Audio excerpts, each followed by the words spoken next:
Dharmapur sports क्लबान football सर्तीत 7 झुजेती aerial SC 5-2 गोलांनी हारायलो। Dharmapur SC पंगडान 50व्या कस्टोडियो स्मारक आंतरगाव फुटबॉल सर्तीच्या उपांत्य फेरयेत प्रवेश केलो। राया खेळा मळार ही सर्त बरीच रंगली।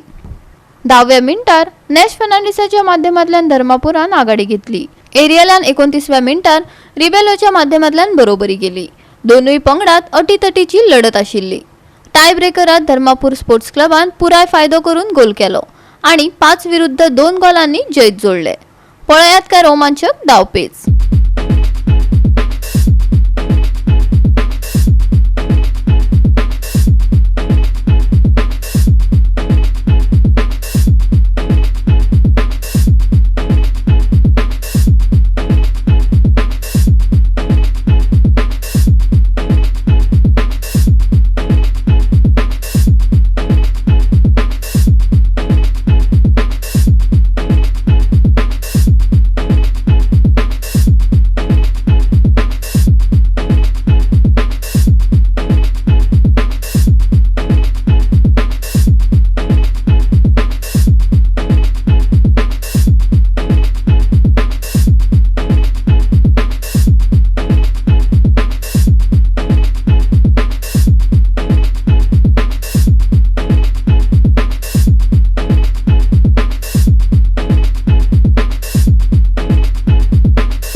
GOA365 खातीर संदीप तुयेकार आणि मनीषा जाधव।